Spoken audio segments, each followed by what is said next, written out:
বন্ধুরা, আবারও লোহিত সাগরের যুদ্ধের মেঘ। হুতিদের ড্রোন ও মিসাইল ধ্বংস আমেরিকা ও ব্রিটেনের। লোহিত সাগরে হামলা না থামলে ফল ভুগতে হবে হুতিদের। ইয়েমেনের এই জঙ্গি গোষ্ঠীকে শেষবারের জন্য ওয়ার্নিং দিয়ে দিল আমেরিকা, ব্রিটেন সহ 12টি দেশ।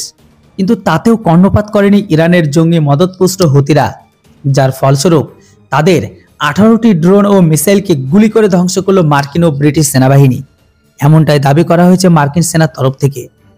রয়টার্স সূত্রের খবর অনুসারে মঙ্গলবার ফের উত্তপ্ত হয়ে ওঠে দক্ষিণ লোহিত সাগরের এলাকা।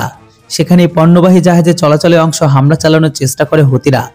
ড্রোন হামলার পাশাপাশি ছোড়া হয় মিসাইলও, কিন্তু সেই আক্রমণ রুখে দেয় মার্কিন ও ব্রিটিশ সেনা।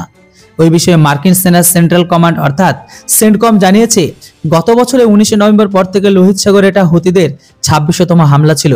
18টি ড্রোন, 2টি জাহাজ বিধ্বংসী ক্রুজ মিসাইল ও 1টি জাহাজ বিধ্বংসী ব্যালিস্টিক মিসাইলকে সম্পূর্ণভাবে ধ্বংস করে নিচে নামিয়েছিল মার্কিন ও ব্রিটিশ সেনাবাহিনী। তবে এতে কারো ক্ষয়ক্ষতি হয়নি, হতাহতের কোনো খবর নেই। উল্লেখযোগ্য এটাই যে ইসরায়েল ও জঙ্গি হামাসের যুদ্ধের পরে থেকেই লোহিত সাগর অর্থাৎ রেড সিতে হামলা বৃদ্ধি পেয়েছে। ইরানের মদতপুষ্ট হুতিদের তরফ থেকে জানিয়ে দেওয়া হয়েছে, গাজায় প্যালেস্তাইনিদের সমর্থনে হামলা চালানো হচ্ছে। ইসরায়েলের বিরুদ্ধে যুদ্ধে হামাসের পক্ষে রয়েছে তারা।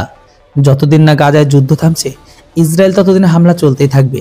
বেছে বেছে ইসরায়েলপন্থী দেশগুলো জাহাজে হামলার ঘটনা তাৎপর্যপূর্ণ। গত ডিসেম্বর মাসে ভারতীয় বাণিজ্য রণনীতিতে ড্রোন হামলা চালায় হুতিরা। জানিয়ে প্রতিরক্ষামন্ত্রী রাজনাথ সিং জানিয়ে দেন, সমুদ্রের গভীর থেকেও হামলাকারীদের খুঁজে বের করবে ভারত। তবে আপনাদের জানিয়ে দিই, কয়েকদিন আগে হুতিদের 3টি নৌকা ধ্বংস করে মার্কিন ফৌজ এর সাথে সাথে 10 জন হুতিকে জলের মধ্যে কবর দিয়েছিল। চলতি মাসে লোহিত সাগরে হামলা চালানো নিয়ে হুতিদের চূড়ান্ত সতর্কবার্তা দিয়েছিল আমেরিকা। ব্রিটেন সহ কয়েকটি দেশ মিলে একসাথে স্টেটমেন্ট দিয়েছিল, হামলা বন্ধ না হলে তাদের উপর রিটালাইট যাবে। মার্কিন আধিকারিকদের তরফে সাফ জানিয়ে দেওয়া হয়, হুতিরা যদি আক্রমণ না থামায় তাহলে ফল ভুগতে হবে। কিন্তু আন্তর্জাতিক মহলে সব সতর্কবার্তা কার্যকর উড়িয়ে দিয়ে আক্রমণ চালিয়ে যাচ্ছে হুতিরা, যার প্রভাব পড়েছে আন্তর্জাতিক বাণিজ্যের পথে, ব্যাঘাত ঘটেছে বাণিজ্যিক জাহাজের চলাচলেও।